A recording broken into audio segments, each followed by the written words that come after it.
There's a funny thing that happens when you do something 200 or more times. At first, you're just trying to get the next one done.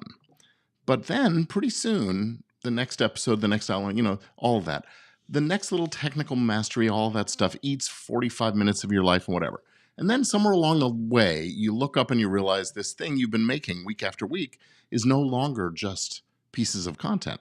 It's a body of work, it's a signal, a platform, a relationship builder. It's a trust engine. And for lots of creators, it may also be one of the most valuable business assets they own, even if they're not treating it that way yet. Well, welcome to this episode number 200 of Legit Podcast Pro. Yeah, I'm going to acknowledge that number because 200 episodes is not nothing. That's a lot of microphones, outlines, legal rabbit holes, and moments where I looked at the news and thought, well, apparently that's an episode now. But this episode isn't really a victory lap, more like a marker, a line in the sand. Because after 200 episodes of talking about podcasting, media, law, business, ownership, deals, contracts and sponsorships and guests and networks and all of these AI and copyright trademarks, those kinds of things, and all the other things that make creators say, wait, I was supposed to think about that. One thing has become increasingly clear to me. The most successful podcasters aren't merely making shows, they're building businesses. And the ones who understand that sooner tend to make better decisions, better deals. They protect more of what they create. They avoid more predictable messes. And they look more professional to sponsors and collaborators and partners and clients and audiences. And they're much better positioned when opportunities come knocking. So today, I want to talk about what successful creator businesses have in common. Not just successful podcasts, but successful creator businesses, because that's where this show is headed. Still rooted in podcasting, still practical, focused on the legal and business issues creators need to understand, but with a bit of a broader lens, because the podcast is often just the beginning. So stick around.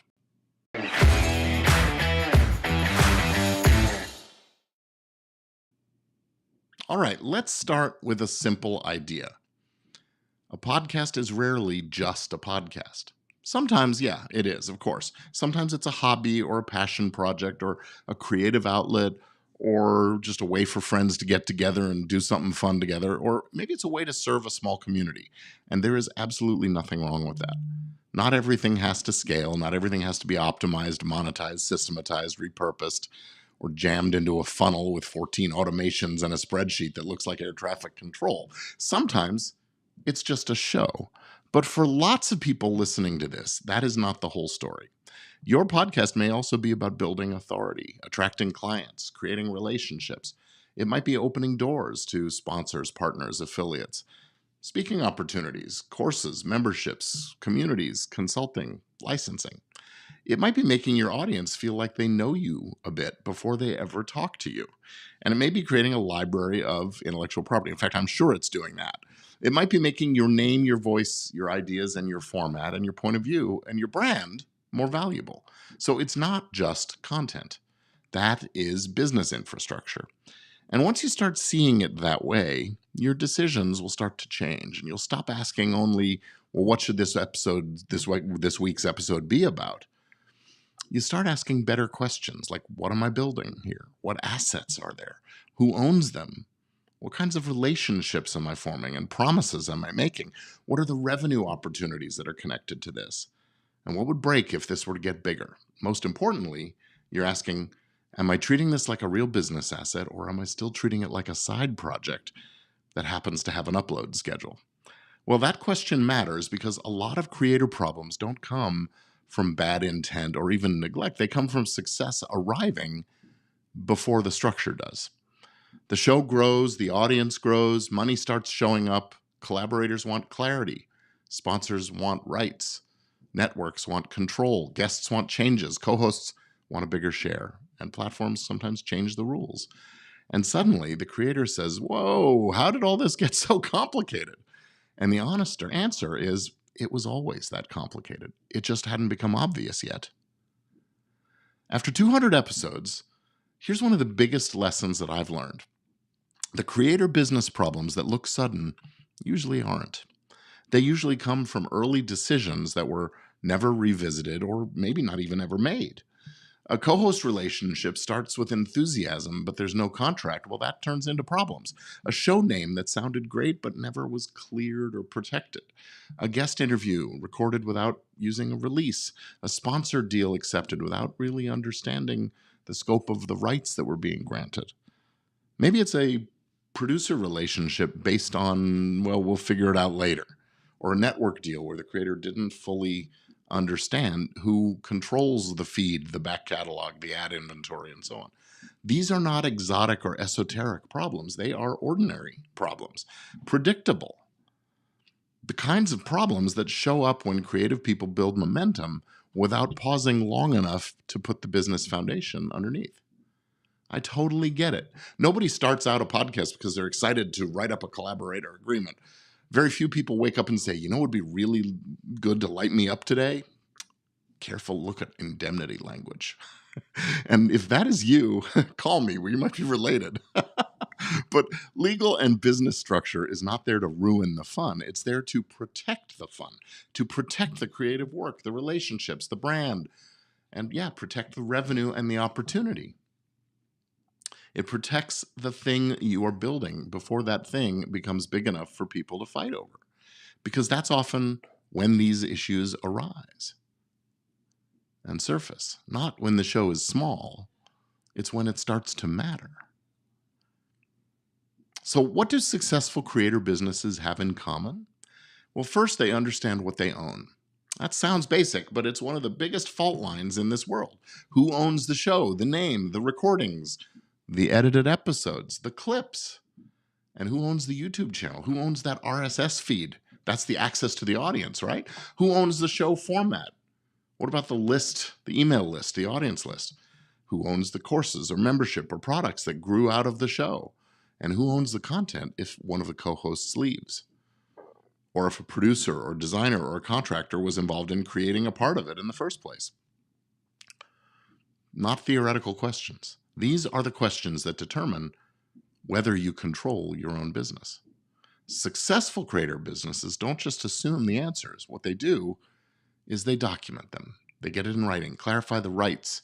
They use contracts, agreements. And they understand the difference between having access to something and owning it. They understand that paying someone doesn't automatically mean you own everything they made. They understand that being the main person behind the show doesn't automatically answer that ownership question. And they understand that ownership isn't just a legal technicality. It is leverage. It is control. Yeah, ownership is what lets you license and sell and repurpose and archive and monetize and syndicate and expand everything that you've built and enforce your rights. A creator who doesn't know what they own isn't really in control, are they? Yeah, they might be in control of the microphone and the cameras and the lights and things, but that's not all the same thing. Successful creator businesses use contracts. They enter into written agreements before things get weird. Yes, agreements sometimes feel awkward, especially when a relationship starts out feeling really friendly or when it's new, when there isn't much money yet. Why are we haggling over all this stuff? It doesn't matter, right? Well, it will someday. When everybody's excited and nobody wants to be the person who says, so what happens if this all goes sideways? But that is exactly when it's actually easiest to get the agreements down on paper and make things happen in a logical, smart way. Before there's a conflict, before there's real money at stake, that always gums up the works. Before there's resentment, before someone wants out or wants to sell, before that sponsor's check arrives or the show starts getting big attention, and before everyone suddenly has a clear memory of what they believe was promised. And guess what? Everybody's memory is different. A good agreement is not just a lawsuit document. It is a conversation tool. It really forces you to discuss the things that are otherwise really tempting to just leave sort of fuzzy, ambiguous, open. Who does what? Who owns what? Who gets paid? Who has approval rights? Who can use the content or make deals? And what happens if someone leaves? What happens if the show ends or if there's a sponsor comes in? Maybe it's a big sponsor, right? What happens if this becomes more successful than anyone expected? That last one matters. They all matter. A lot of creator agreements are really success planning documents in disguise. It's not just about preventing disaster, it's about making sure the business, the enterprise, the adventure can handle growth. A hobbyist will say, well, we'll figure it out later. But a professional says, let's figure out the key stuff now so later doesn't become expensive or a big headache. Successful creator businesses, this is number 3, they create and protect the brand. Your show name might be more valuable than you think. The title, logo, tagline, maybe segment titles, community names, your course, your membership title, or your production company name could all become things that people recognize, recommend, search for, and that really kind of embody the trust that they place in you. That is what's called brand equity. And brand equity deserves protection. Now, not every podcast title can be protected as a trademark. Not every name is strong. Not every use creates the same rights. And not every creator needs to file a trademark application the second they publish episodes 1 and 2. But successful creator businesses do take this brand protection thing seriously. They don't build for years under a name that they never bothered to clear or protect. They don't assume that because they have the domain name that the brand is also theirs. They don't assume that because no one's complained yet that no one can. In fact, just earlier today, I was talking about a podcaster that has a show about called Mormon Stories, and now the Mormon Church is coming after them because they didn't clear it 20 years ago when the show started. No one assumes that because nobody's complained, no one can. They don't wait until they have a sponsor or merchandise line or course or network or a buyer before they ask whether they actually have the right to use and protect the brand that they've been building. Brand isn't just a design choice, it is a business asset. As people start to trust the name and search for it or buy because of the name or recommend it or associate the name with your work, well, then the name matters, right? And if the name matters, it shouldn't be treated as an afterthought. Number 4, successful creator businesses build systems that lead somewhere. This is where a lot of podcasters get stuck. They publish consistently, but the show doesn't really connect to anything. There's no offer behind it. There's no list building. There's no community or product or service. No next step for people to take if they love what you're doing and they want to support you. There's no clear relationship between the content and the business. And that may be fine if you're doing a hobby show, but it is not a strategy for creator business. If the show matters to your business, the show needs a job. Now, that doesn't mean every episode has to sell something. Please don't turn everything into a pitch fest. Nobody wants to subscribe to an infomercial that looks like a podcast. But the overall ecosystem should have a purpose. It should be building trust, creating movement. It should invite the right people to take that next step. It should support a business model, so it needs to be thought about. For some creators, the podcast is driving client relationships. For others, it supports a course or a membership or a community, a sponsorship package, a consulting practice. Maybe it's an event or a book or a licensing opportunity. Sometimes the show itself is the product, right? Often it's the engine. The distinction matters because once the podcast becomes part of a larger ecosystem, you're creating more than episodes, you're creating assets. Email lists, courses, templates, communities, processes, brand materials, guest relationships, sponsor packages, client pipelines, licensing opportunities, training materials, frameworks. All of these are assets that need ownership, protection, rights, permissions, and agreements, and disclosures, and sometimes they have some compliance issues that attach to them. And the moment you build your systems to support your show, you're not a podcaster, not just a podcaster anymore. Now you are a business person. Number 5, successful creators' businesses ask a question most creators just don't ask, forget to ask.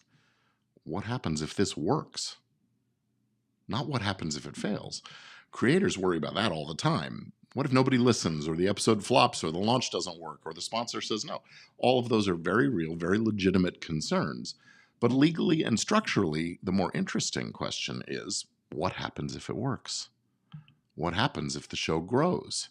What happens if sponsors say yes, if the guest becomes famous, or you get famous guests? What happens if the clip goes viral, or a network or a sponsor or a buyer or a partner comes along?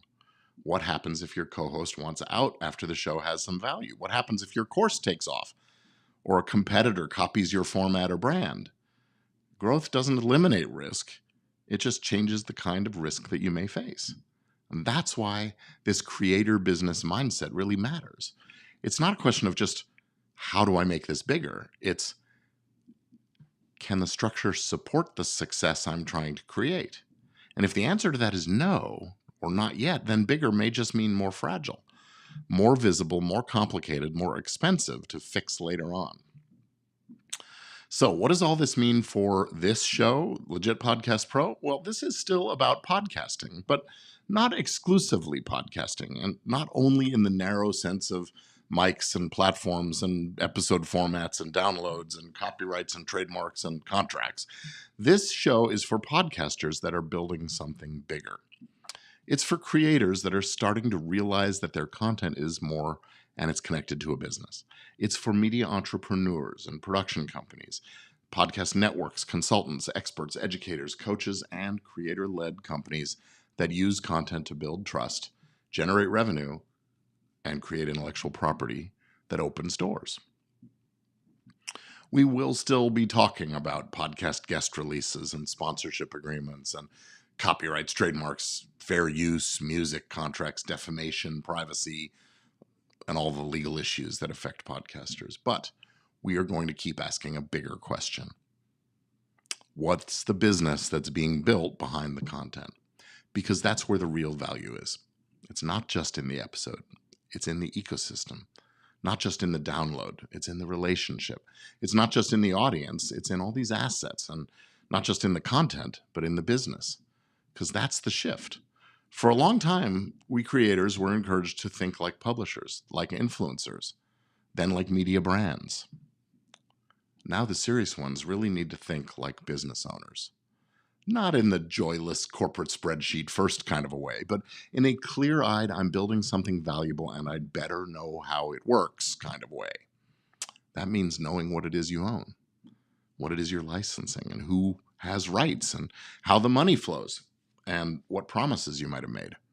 Knowing what happens if relationships change, or where your exposure is, and what needs to be in place before your success creates problems, or I should say surfaces problems, that your enthusiasm really can't solve. So as we mark this episode number 200, I want to leave you with this. It's a simple self-audit. Just ask yourself the question and write this down. What is it I'm really building?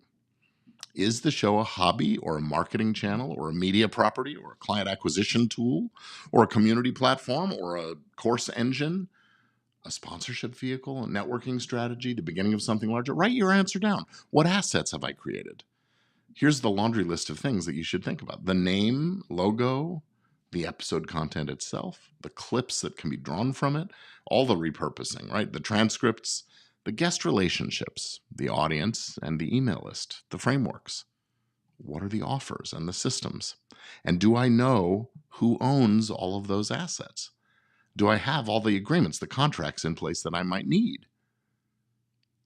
Is my brand protected? Is my content connecting to a business model? And finally, ask yourself, what would break if this got really big? That may be the most important question of all. Because if you can identify what would break, guess what? You can fix it before it breaks. That's the work. This doesn't come out of fear or panic. It's not everybody's going to sue you, right? The traditional lawyer scare you into hiring me model, right? No, this is just grown-up creator business thinking. You're building something valuable. Let's make sure you actually own it and protect it and know what to do with it. So that brings me to something I've been working on.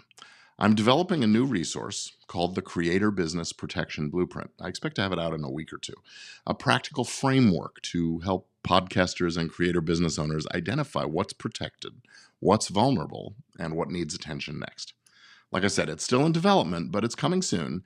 And if you'd like early access when it's ready, head on over to my website, gordonfiremark.com/blueprint, where I've got an early access list. And just give me your information at gordonfiremark.com/blueprint. And I'll get the information to you as soon as it's ready. And as always, if this episode gave you something to think about, share it with another podcaster or creator or media entrepreneur who's building something bigger than just their content. 200 episodes in, I am just more convinced than ever that creators are building real value. The challenge is making sure they recognize it early enough to protect it. And with that, I will sign off, saying to you, I'll see you next time on Legit Podcast Pro. I'm Gordon Firemark, the podcast lawyer, and I'll see you again real soon. Thanks for joining me.